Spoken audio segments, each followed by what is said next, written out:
सुंदर बिरहा महाभारत से आप लोगों के सुनने के मिला। 8वें दिन की लड़ाई भारत के 5 पांडव हस्तिनापुर में राज करने लगे। और जब हस्तिनापुर में राज करने लगे तो धृतराष्ट्र पहुंचिए नहरू। धृतराष्ट्र पहुंच के आए और भगवान श्री कन्हैया से कहना है दुनिया के मालिक, दुनिया के मालिक दीनानाथ 5 साल मारन हमार सौबर्धा खत्म कर दे। कैसे मामा कहनी 5 थी अर्जुन भीम नकुल सहदेव 5 पांडव हमारे 100 करोड़ के बतावा कैसे मार देन। तब वह भगवान श्री कन्हैया कहन भूल गया तू भूल गया कहन का कहन सुना आज हम तो के एक बात बतावत है। बाढ़ पूत पिता के धर्म में खेती उपजई अपने जवन तू करे हा ओका भोगव्या। कहन मतलब हम करे यही तो हम भोगी कहे लड़कियां भोग कहे ना ना ना ना। अब सुनिएगा आप बिरहा महाभारत उधर खत्म लेकिन खत्म तो हो गया कैसे खत्म बा। यही तो धृतराष्ट्र पूछ रहे कन्हैया जी से कि कैसे मारे गए मेरे पुत्र। एक तरफ 5 थी एक तरफ 100 थी कैसे मारे गए। भगवान श्री कन्हैया बतावत है कैसे मारे गए। इस बिरहा के शुरुआत बा मिजाज बना के बैठा ही बिरहा कि चारों तरफ हम पहली बार गावे चलत है। अब हमार साहब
रामचंद्र यादव जी बहुत से माया का पुरस्कार कहां से मनसईता। अच्छा ई बाबूजी की तरफ से जिक्र वजह से हम लोग आए यही हैं यानी सूरज यादव और सोना सुहानी जिनके वजह से हम लोग यहाँ पर आए हैं। आप सब श्रोता भगवान का दर्शन पाए हैं। आपके तरफ से बहुत से माया का पुरस्कार चढ़ो में पह लगी।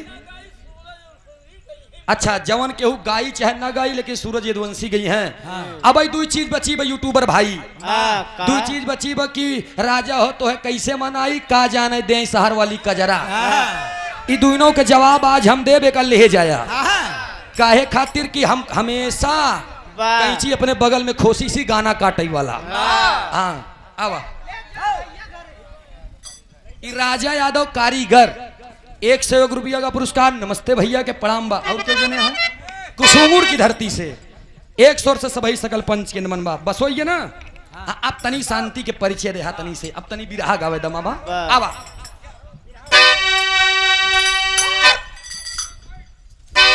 एक मिनट है ना भाई नशा उतर जाई तो हर 2 मिनट में बदतमीजी हमसे पेश न है। आप कैसे जोरदार गाई आपका करेजा बदतमीजी उतर जाई बताए ना नशा उतर जाई। बैठो जा ना समझ में आवत बैठा देखा था जब हिया पसीना गिरा सकी तो खूनो गिर सका था। हाँ आवा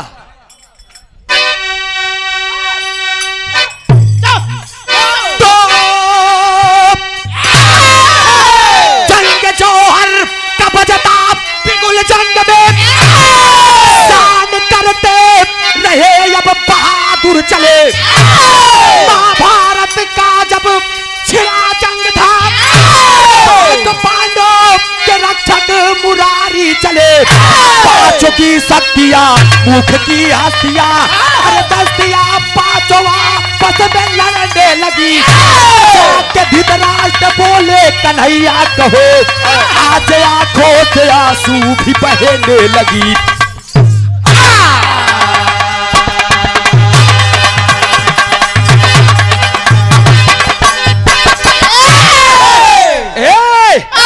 जंग जौहर का बजता बिगुल जंग में, जंग जौहर का बजता बिगुल जंग में।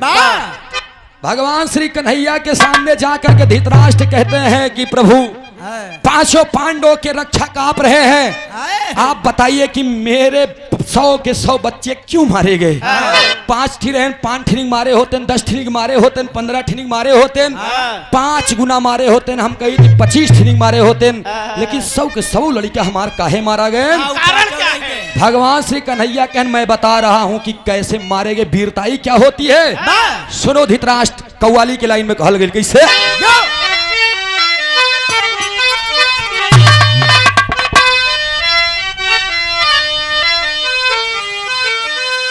यह गीत लाइन बा हमरे हैदर अली गुरु जी गायन।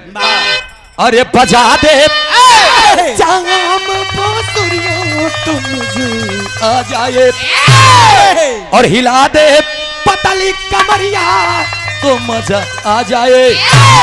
लेकिन एक लाइन हिंदू भाई के लिए और एक लाइन मुसलमान भाई के लिए बड़ी बारीक लाइन दी थी। कैसे? अरे नकाबे तो अरे नकाबे, नकाबे, अरे नकाबे नकाबे हुस्न मुसलसल उठाई जाती है। नकाबे हुस्न मुसलसल उठाई जाती है।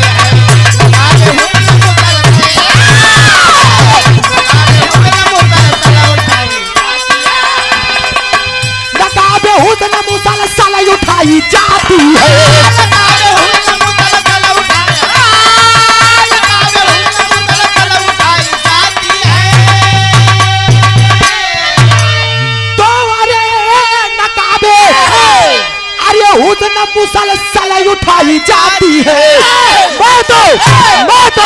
मैं तो पीता नहीं जबरन पिलाई जाती है।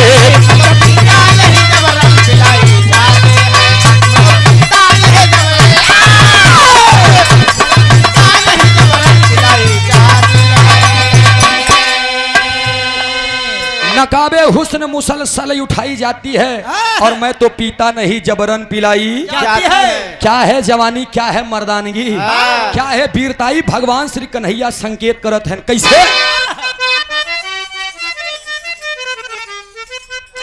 विनीत ठेकेदार जगतपुर से 101 रुपया का पुरस्कार, बहुत बहुत नमन बा। आशीर्वाद दें, हम बच्चे कला में कामयाब रहें, जहां रहें खुश रहें, आबाद रहें। यही भाव में बतावल गया। कैसे?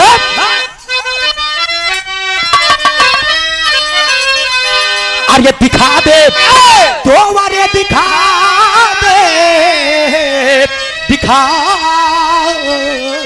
दे, अरे दिखा दे, दिखा दे जंग में जो जौहर ऐसा मर्द कोई, दिखा दे जंग में जो जौहर ऐसा मर्द कोई, जंग में जो जौहर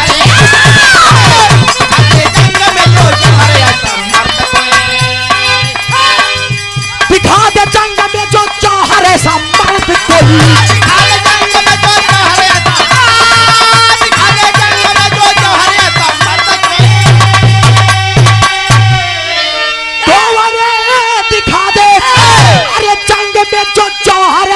मर्द कोई मिटा दे, मिटा दे, मिटा दे तीनों की जो हस्ती हर कर अर्थ कोई।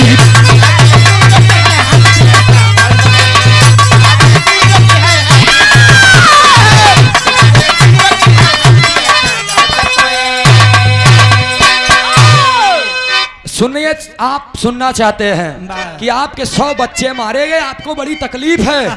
धृतराष्ट्र रोवे लगे, हाँ हमका तकलीफ काहे मारा गए? क्या सुनिए, अगले जन्म में तू धृतराष्ट्र नहीं रहा, कहन तब का रहे, कहन तू एक राजा रहा, कहन का नाम रहा, कहन उन्नत सिंह, कहन मान लीजिए उन्नत सिंह, कहन उन्नत सिंह राजा थे। बहुत बड़ा सा आपके पास दरबार था, महल में बाग बगीचा धन दौलत सब कुछ एकदम लहलहात रहन। सोना चांदी महल अटारी सब कुछ आपके पास था। फूल जैसे नारी पार मेहरारू जौन घचा का पायरे है। कहन मतलब कहन री बाप रे बाप कटीली कमर आए है सुग्गा के टोटे जैसे निकुरा। क्या माल है। मतलब तो वही चीज लग गया बका। हाँ। एक जाना था कि बिरहा जब हम गाई थी तो लंद फंद से दूर रही थी। हाँ। जितना बोले के रहा था उनकर हम करे पहले बोल रही थी। इतना खूबसूरत होकर बढ़ के सुराहीदार गर्दन टमाटर जैसे लाल लाल गाल ओठे में लाली ओली तैसे लगाए बे जैसे अपने कछारे के पका हिरमाना हो। जैसे भैंसक चूतर बल्लम मारा रहा। यार ये तो गजब इंसान है विश्वकर्मा यहाँ नहीं। हाँ। तोहरे का सहूर होई। लेकिन ए भैया खूबसूरती का बखान करते करते भगवान श्री कन्हैया बता दे कि राजा उन्नत सिंह प्रतिदिन आप करते क्या थे नजम के भाव में हम बतावा थे कैसे।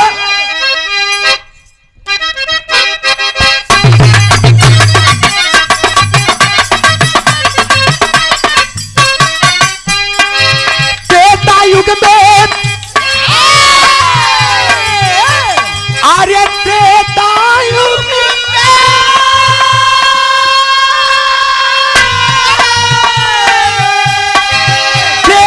में उन्नत सिंह राज करते थे।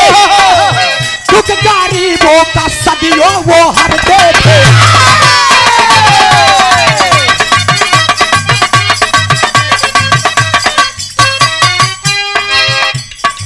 लौटे हैं ये कदिन लौटे हैं ये कदिन अपने राजधानी में।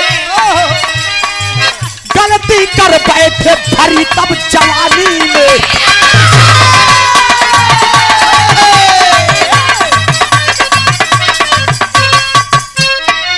बोले हैं खान श्याम भोजन तुम बनाओ।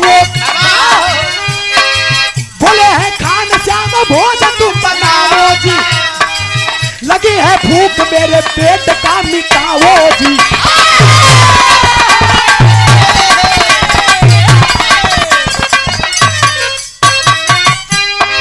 रोज आते थे शाम दोपहर में आए हो। रोज आते थे शाम दोपहर में आए हो। रोज आते थे शाम दोपहर में आए हो। रोज आते थे शाम दोपहर में आए हो। जाने के बाद मेरी बात को बताए।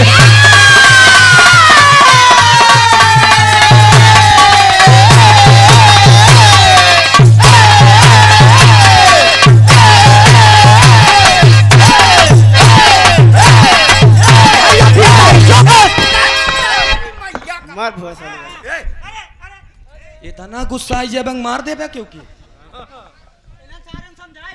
बेटवा बिरहा हम जानत है कि गरम बाजी के वीर रस सब जने चिल्लात रहे कि वीर रस। अब हम वीर रस जब गाऊ तो धरती गरम हो जाबे करी। लेकिन बेटवा तू ना गरम हुआ। गोड़ापुर चला कर है ना ये गरम हो। नहीं बुढ़वा बेचारा 45-60 साल की उम्र बा। कितना समारी है। मार दे भाई एक ढोल तो खुद ही ढोल हो जी हैं। काहे बिना 51 रुपया का पुरस्कार फूले कारीगर महाजन देखा सब जने कहत रहे वीर रस गावा। वीर रस तो हम के भाई अब हम वीर रस गाई दे कहे कि वीर रस गावे मतलब है शुरू से पसीना सूखी उखी ना आए।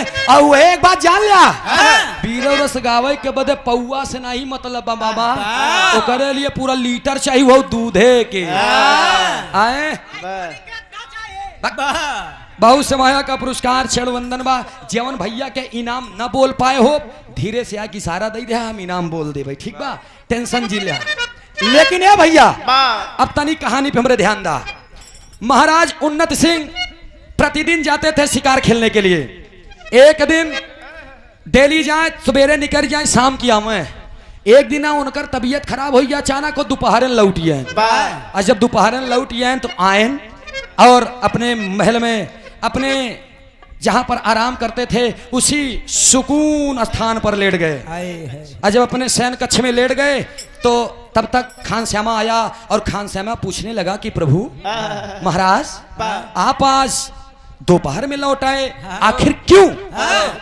खान श्यामा से तुरंत उन्नत सिंह महाराज बोले कि खान श्यामा मतलब खाना बनावे वाला रसोई संभालने वाला। कहन खान श्यामा कहन जाओ मुझे भूख लगी है बेटा, अगर थोड़ा सा कुछ नाश्ते में लेकर के आते तो थोड़ा सा हमारा भूख शांत होता तो हम कुछ कई पाई। अब खान श्यामा सोचैला कि हमेशा हम व्यवस्था करे रहत रे संझा बरे भाई का आया आज ये दोपहरे ना आई हम इनका काली आई वही जंगल में चल रहे बेचारा कुछ नाश्ता हेरे बरे।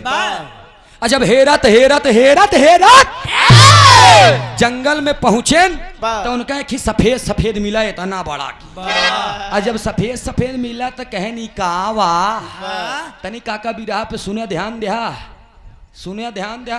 हाँ नहीं तो फिर कहबा कि का मिला रहा सफेद सफेद।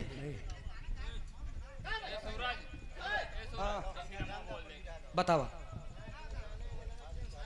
गरम सुपर फास्ट 40 नंबर गोमती मुलायम भाई समोसा वाले 101 रुपया का पुरस्कार।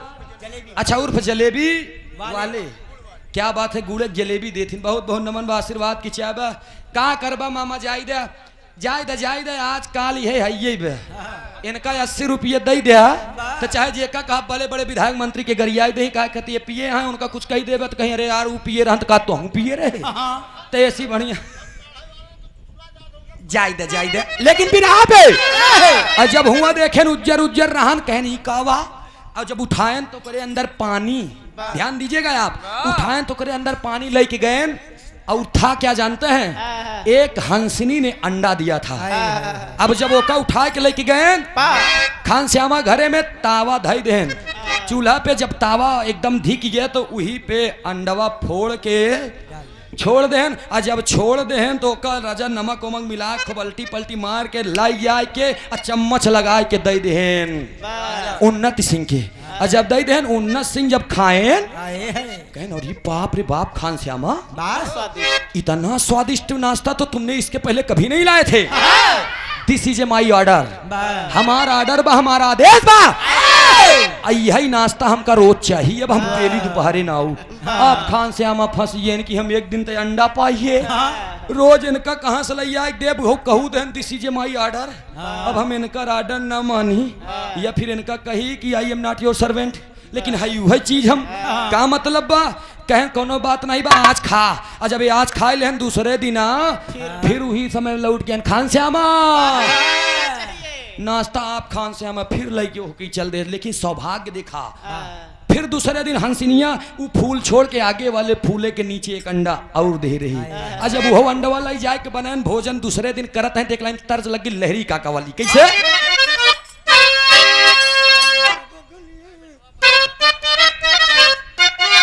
अरे जिया जिया मेरे लाल यह गीत के लाइन बा अरे घर बगलिए मामा ये लहरी काका गाँव है अरे घर बगलिए बनल बात हम का करी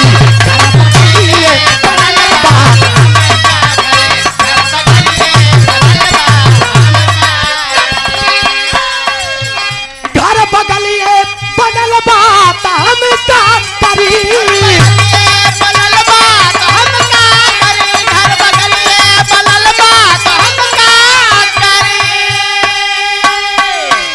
घर बगलिए बनल बात हम का करी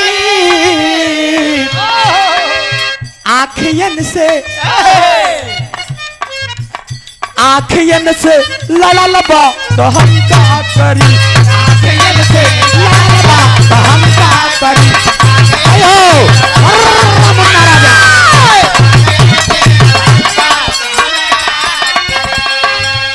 लेकिन स्वाद अंडा के अब देखा स्वाद अंडा क्या लगल बात हम का करी स्वाद अंडा मोहे अंडा मोहे अंडा लगल बात हम का करी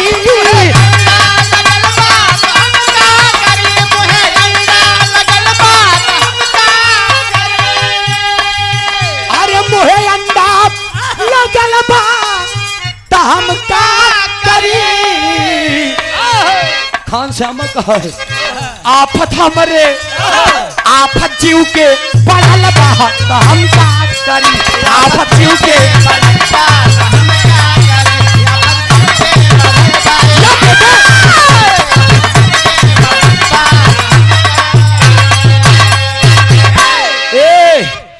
कहो कि खान श्यामा लगा छटपटाए। एक दिन, 2 दिन, 3 दिन, 4 दिन, 5 दिन, धीरे धीरे धीरे धीरे 90 दिन लगातार जाए और रजा रोज हंसिनी अंडा दे तो ये हंसिनिया के अंडवा लई आई आमलेट बनाए बनाए उन्नत सिंह के खियावे। धीरे धीरे 99 दिन बीत गए। जौनी दिन 100वां अंडा दे कहा हंसिनिया कहा जाई सबसे पहला अंडा देखी हमार लड़कवा कैसे बा। अब वो जब पहले वाले लगे गए देखे तो हुआ स्थान खाली। माँ का कलेजा है दोस्त। अब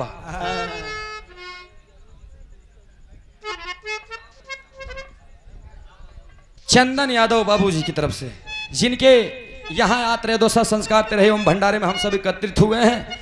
इनकर फरमाइश बा कि जब चाहा तब सूरज यदुवंशी के बिरहा करवाई सका। ए मोर भैया हम पुरान रेडियो ट्रांजिस्टर है यही तोहर लोग के घरे के जब ऐठ देबे हम बाजाई लागब चाहे फुट जाई तब बाजी ससुर। अच्छा ये मौका पावत लहावत बहुत जोर है। अरे ऐसे घरों लहा और ये हमारे गुलाब चाचा टेंट हाउस वाले कभी कभी एक बात धीरज मुन्ना कभी कभी एक बात कलाकारों को सीख लेनी चाहिए। क्या? अगर आप सामने वाले कलाकार के एक छोटी सी बात पर टोक रहे हैं तो आपको ये भी समझ लेना चाहिए कि तुमसे बढ़ करके कहीं साइकोलॉजी उसकी ना हो। कि आपके पॉइंट को नोट करे रहे लेकिन ना ही हम गंभीर हो गए। हम अब छोड़ दे थी कलाकारन के जौन मर्जी तौन बोली ले तू ही बड़कवा रहा हम अभी तक ढेर बड़कवा बने सन मेरा अफसरा हुआ बहन तस यही पढ़ा लिखा पहचान। लेकिन ध्यान दीजिएगा अब जब हंसनी आए देखे तो पहला लड़का गायब, दूसरा गायब, तीसरा गायब, रोवे लाग महतारी माई के जियरा गाई के पुतवा के जियरा कसाई के बाबू जियरा साड़े के अब लगी रोवे महतारी करे मोर माई अरे मारी माई हमार 99 लड़का का हुई एकदम बिलाप करे लाग। और जब बिलाप करे लाग तो उसे क्रोध आ गया। और जब ओका क्रोध आ गया तो वही बगली एक बरगद के पेड़ रहन वही पेड़े के लगे जाए के लुकी की कहे हम 10वां अंडा या 100वां अंडा देबा हम 100वां अंडा ना दे तब आज हम देखब कि हमार 99 अंडा का भा हमारे 99 लड़का के मारे जे मारत होई उ आ जाओ हिया आई वही बरगदे के लगे से झांकत आए और तब तक दोपहर हुई है। सम्हारे ब पेट सम्हारे ब देव न हम हंसिनी एकदम काखत बा लेकिन तब तक खान श्यामा आ गया। और जब खान श्यामा आई तो आज खान श्यामों की आफत बढ़ी बा अरे मोरी माई रे आज का करब हम हेरते ढूढ़त खान श्यामा लौटेन। और जब लौटेन खान श्यामा तो हंसिनिया आई वही जगह अंडा दे दिए कहा जब 99 लड़का मारा गया तो हमार मारा जाई लेकिन कम से कम अरे महाराज महाराज महाराज कम से कम एक तो पता चल जाई कि हमार 99 लड़का होत काया है। अंडवा दे देश घूम टहर के खान श्यामा आए अंडा पाई अच्छा पाई तक लाइन तर्ज लग गई मार साहब लई के अंडा चलाया है।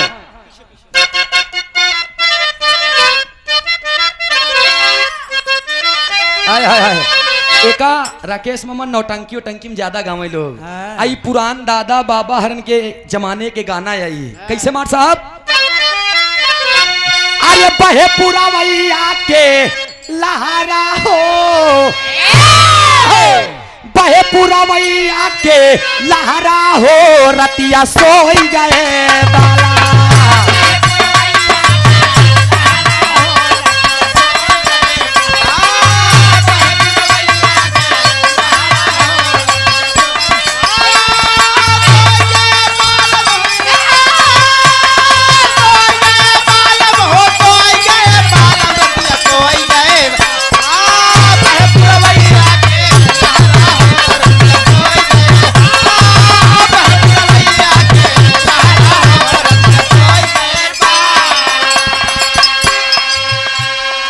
पुरवैया के लहरा हो रतिया सोई गए बालम लेकिन दूसरे भाव में एकरे भाव में बतावल गए दोस्त लेके चल रहे खान श्यामा अरे हंसिनी तब धैली हली डगरा हो हंसिनी तब धैली हली डगरा हो बोला का होई है लाला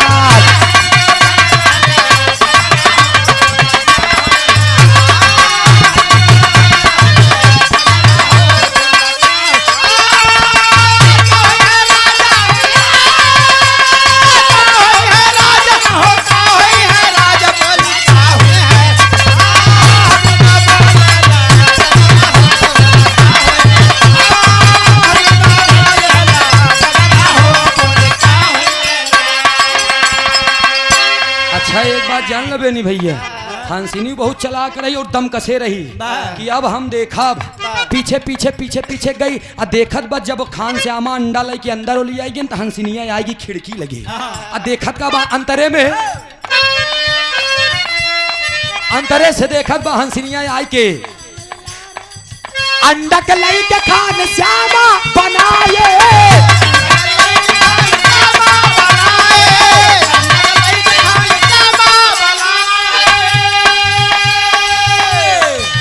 चकुआ से जोर से तब तक चलाए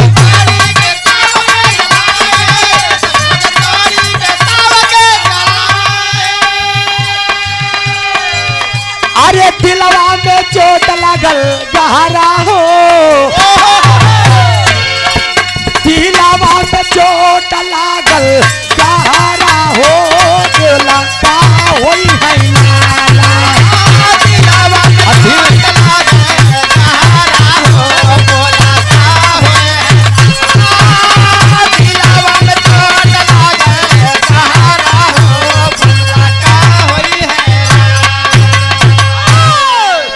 और ये पिंटू यादव बोमापुर से 100 रुपया का पुरस्कार। चैड़ों में पहलगी बहुत बहुत नमस्ते बा आशीर्वाद की चाबा के भन्नू डेरी माधव डेरी जन्माष्टमी पे बिरहा सूरज यदुवंशी और सोना के। अच्छा हमारा और सोना सुहानी जी के बिरहा हुई जन्माष्टमी पे, पहले डेट तो हम लोग देख ले ही का हो ठीक बा। बहुत बहुत नमस्ते बा आशीर्वाद की चाबा एक शोर से सभी सगल पंच के नमन बा। और ये किशोरी यादव जी अखिलेश यादव जी के गाना गावे बना हो कौनो दिक्कत में गाय देबे लेकिन बिरहा के बाद अब बहन कहानी पहले स्पष्ट हो जाए दिया अने मनाइए बहन कहीं अरे मोर माइन हंत लबल लबल लब सिंह नहीं चाटन कहानियां समझी ना यार का गाय कहानी समझ में आवे के चाहिए। और ये सत्यदेव नसीर अच्छा फूफा नमस्ते नमस्ते हम देख गए कि झटका में अरे तो जाना था बिरहा जगत में सबसे बड़ी खोपड़ी राम आधार दादा की रही इतने समय क्यों कहा तो सूरज यादव के ये हमारे फूफा की तरफ से 21 रुपया का पुरस्कार। बहुत बहुत नमस्ते बा प्रणाम बा आशीर्वाद दे हम बच्चे कला में कामयाब रहे जहां रहे खुश रहे आबाद रहे। छोड़ा ए भैया इधर खिड़की से झांकत बा हंसिनी और देखत बा सुना अगर बिरहा तोरे न समझ में आओ तो चुपचाप ऐसे उठ के चला जा बार बार हमका खुदंदी ना करे। ए भैया हंसनिया देखत बा किया रे हमारे बेटवा के ऊपर चाकू से वार कर रहा है ये उन्नति सिंह। इतना देखत पकड़ के करेजा तुरंत बैठ गया करे मोरी माई रे अरे मोरी माई रे हमरे लड़किया के तुरंत काट डावत रे। उस माँ से पूछिए जिस माँ के सामने उसके बच्चे का कत्ल कर दिया जाए, जिस माँ के सामने उसके बच्चे को काट दिया जाए, बलि चढ़ा दी जाए, आज माँ बिलख करके रो रही है किस लिए अंतिम पड़ाव को देखना चाहती है कि मेरे बच्चे को आखिर क्या करते हैं। ई बात को ले जा करके और जब देखत बा धीरे धीरे धीरे धीरे आमलेट बन के तैयार होत बा और जब आमलेट बन के तैयार होत बा तो ले करके आमलेट खान श्यामा उन्नत सिंह के कमरे में जाता है और हंसनी लौट करके आती है और वो डेहरी पे बैठत बा कि देखी ई आमलेट का करत है उन्नत सिंह। बिरहा सम्राट ओम प्रकाश यादव बक्सर बिहार के करोड़ रस के एक लाइन तर्ज लगी मार साहब आवा कैसे हाँ लगी। अच्छा तेरी बातें ले लो नया नवाब बरसा अरे नया नवाब बरसाई पानी थी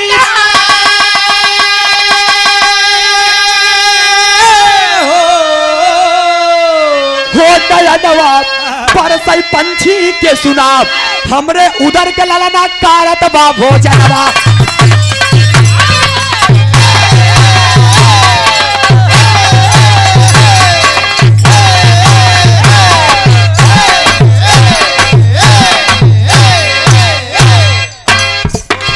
हमरे उधर के ललना कारत बा भोजनवा नया नवा बरसाई पंछी के सुना रोवत बा पंछी और भाई अमलेटवा उठा के जैसे चम्मच लगाए के खाए लागे खान श्यामा रोने लगी वो पंछी कि मैं आपके दरबार में रह करके आपका नमक खाई स्वामी महाराज, मैंने आपका नमक खाया है, लेकिन आपने उस नमक के बदले में मेरे को उजाड़ दिया, मेरे 100 बच्चों को आपने आहार कर लिया, भोजन कर लिया, मैं कहाँ जाऊंगी?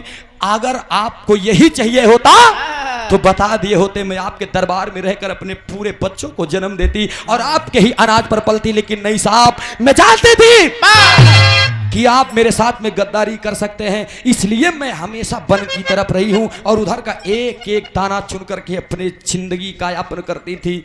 आपने मेरे बच्चों को मार दिया, मौत के घाट उतार दिया, रोवत पर रोवत रोवत हुआ कि जमी गीली हो गई। और तब तक चौथे कवर में उन्नत सिंह महाराज जी के नजर वो पंछी के ऊपर पड़ गई, और जब नजर पड़ गई तो उठा करके रख दिया और पूछने लगे कि क्या बात है, तुम क्यों रो रही हो?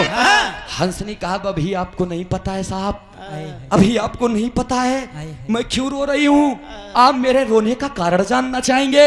सुनिए मैं क्यों रो रही हूँ, एक लाइन तर्जबा करो रस्ते। बाबा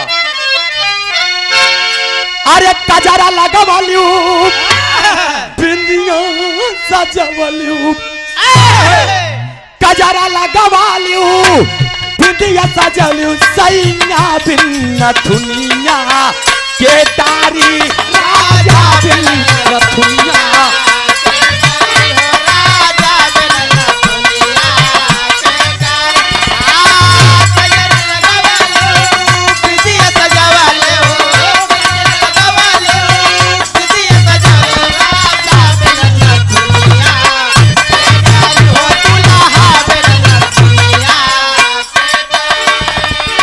राजन आप सुनना चाहते हैं? सुनिए, आपसे बड़ा पापी इस दुनिया में कोई नहीं है राजन, आप पापी हैं, आप दुराचारी हैं, आप निर्दयी हैं, आपके दिल में प्यार नहीं है, निर्मलता नहीं है साहब। राजन गुस्से में और इधर हंसनी रोवत बा कहत बा को उजाला बाजिन बनवाला, कोखिया उजाला बाजिन बनौला, राजा हो सरपावा हम दे भाई, राजा हो सरपावा हम दे भाई, राजा हो सरपावा हम दे भाई, को उजाला बाजिन बनवाला, को उजाला बाजिन बनवाला, राजा हो सरपावा, हाय हाय हाय, राजा हो सरपावा। सोचिए आप, उठ करके खाना रख करके और क्रोध में राजा उन्नत सिंह पूछने लगे क्या बक रही हो तुम, बताओ। तब बताओ, बस सुनिए, जैसे बराइल बाटे हमरो ललनवा, यही दशा होई तोहर हो राजनवा, यही दशा होई तोहर हो राजनवा, यही दशा होई तोहर हो राजनवा। राजन जैसे बराइल बाटे हमरो ललनवा, यही दशा होई तोहर हो राजनवा। हमने चेहरा भी नहीं देखा, मरल ललनवा पूजा न मनवा, मरल ललनवा पूजन बनवा, राजन हो सरपवा हम के बाज।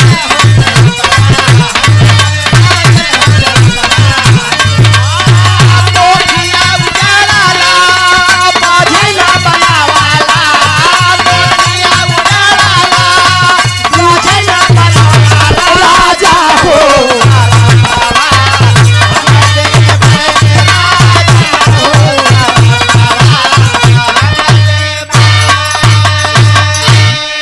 किशोरी बाबूजी की तरफ से 21 रुपया का पुरस्कार समाजवादी गीत के फरमाइश बा, लेकिन बिरहा के बाद।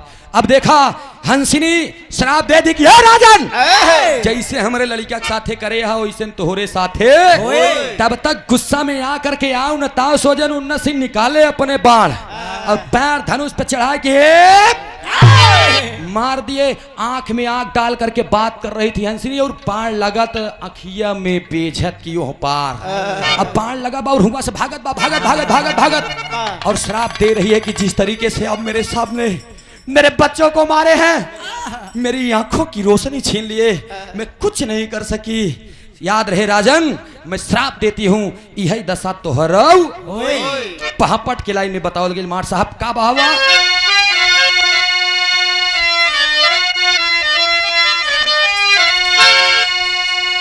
अरे पंछी के मारा चैया तू परनवा बनवा बीच में।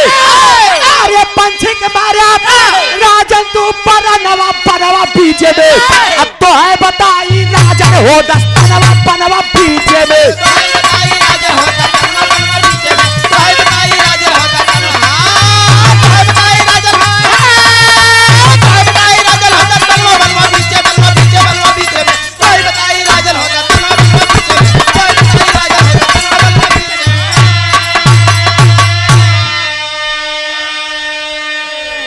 अरे बाप रे बाप, उन्नत सिंह समझ नहीं पाए कि आखिर हम क्या हमारे साथ में हो रहा है। अरे धीरे धीरे व्याकुल भइले घरवा के भीतरी।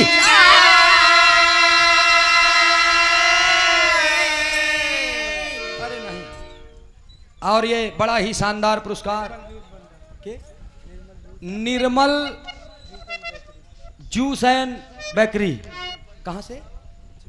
छिबैया बाजार से। क्या बात है, 51 रुपया पुरस्कार। देखा हमारे गोड़े जी गिरा करा, कहे कि हम धोती कुर्तम बाबा लागी थी, बाकी नीचे वही ढाबा यही तो हिन लोग की नहीं। हाँ, हमार उम्र 23-24 साल के है मोर भैया। अब बदनाम न कर, नहीं जौन अगुआ आवत है वो भूल जाए। ससुर 50 साल को होइए बेकर का करे बियाह कर बियाह। अरे पागल, और ये अगुआ की जरूरत ही ना है यार। बड़ा ही प्यारा पुरस्कार। अच्छा ठीक बा भैया की तरफ से बहुत बहुत नमस्ते बा। यही प्यार दुलार बना रहा है, आशीर्वाद की चाबा दे दिए श्राप। अब इधर महाराज चिंतित हो गए और धीरे धीरे धीरे धीरे धीरे धीरे दाना खाना पानी सब छोड़ दिए। और जब सब छोड़ दिए बुखार आए तन में, दवा नहीं कर रहे हैं क्योंकि चिंतित हो गए कि मैंने गलती कर दिया और 100 बच्चे को मैंने खा लिया, मार दिया। पंछी कह रही है श्राप दी है कि यही दशा हुई। धीरे धीरे 20 दिन बीत गए और राजा साहब एकदम बैठ गए, लेट गए, चारपाई से उठने की शक्ति नहीं है। और 23वां दिन महाराज उन्नत सिंह इस दुनिया से अलविदा हो गए। आल्हा की लाइन में लास्ट परिचय दी थी का होत हुआ।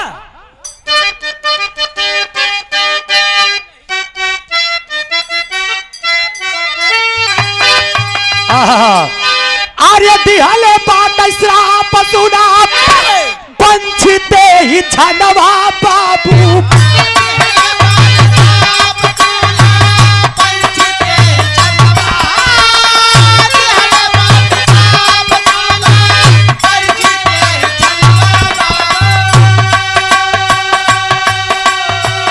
उन्नत सिंह राजा गईले स्वर्गवासी धार।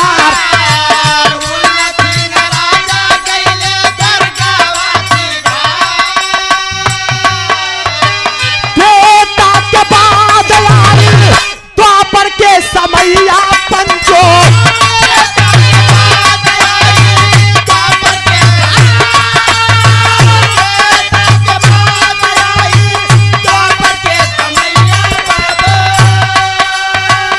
वही उन्नत सिंह है बनले भीते राष्ट्र यार।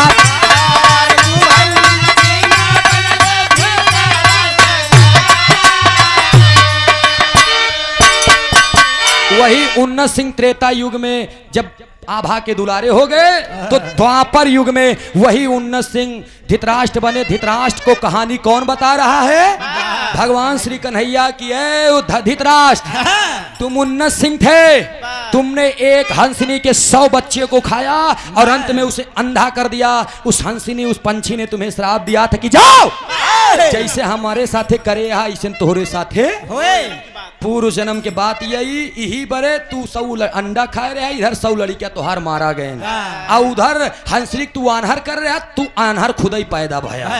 और जब इतनी बात सुने तो धृतराष्ट्र के देखा दिमाग लगाई ले, कहन कोई बात नहीं कन्हैया, मैं इस बात को संतोष करता हूँ, लेकिन भीम मेरे भतीजे हैं, एक बार इनका भेज दे हम गले से लगाई ले तो कन्हैया जी जान यानी दिमाग लगाई दिए। सुनिएगा आप, कहन कि ए भीम, भीम जी चल रहे हैं कि अरे 10,000 हाथी बलबा, जब चले लागन तो कन्हैया जी रोक देने भीम तोहरे 10,000 हाथी बलबा, धृतराष्ट्रवा के 60,000 हाथी बलबा, अगर गया ऐसा चपक के दबाई कि चौर मौर हो जाए, हड्डी टुकड़ा टुकड़ा मिली। तब एक का काम करन रुक गए, अब माया के भीम बनाए के भेद देन भगवान श्री कन्हैया की चाओ। जब भीम गए, अरे मोर भैया आ जाओ मेरे बेटे, मेरे भतीजे आ जाओ, अब पकड़ाई पाए धृतराष्ट्र चौर मोर कर दे। ये एकदम चपक के चाप के एकदम दबाए दे इसके ऐसे वैसे। हमारे 100 लड़के जब लोहा ऐसा कईयो टुकड़ा में गिर गया तो कन्हैया जी कहन देखा भीम, भीम जी चढ़ों में गिर गए कि चाचा अगर तोहका यही बदला ले के रहन तो प्यार से हमार जान मांग ला, हम तोहरे छेड़ में दे दे। तब वो लज्जित हुए और लज्जित हो करके तब बोले कि बेटा मैं दूसरी बार फिर अपने आप को धोखा दे दिया, इसलिए अब मेरी जिंदगी आपके ही छेड़ों में व्यतीत होगी। यहीं से मेरे विरह के समापन बा। छाप में कहल गई अगली पार्टी के नंबर आवा।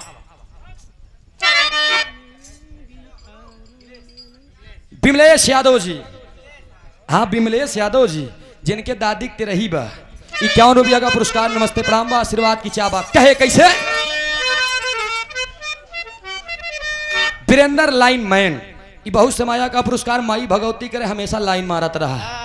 अरे उस लाइन नहीं, लाइन मारत रहा महाराज नहीं समझता है, हमका तो का लाइन मारे ना, अब उस लाइन ना मारे दूसरा वाला लाइन दो प्रकार खोता। आवा मार साहब कैसे खाना का? अच्छा अच्छा ठीक है, खाना खाए ला चलत बखाना। आवा मार साहब।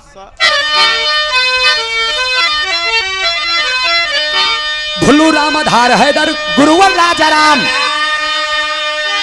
विमल कवि अमलेंदु साथे, भोजराज थे राधे श्याम।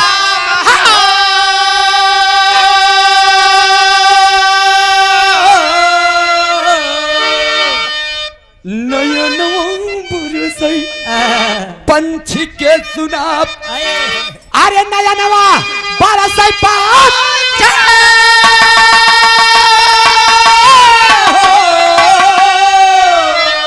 नया नवा बरस पंछी के सुना, गावई सूरज यादव बदरा में माता नवा, नया नवा बरस पंछी के सुना।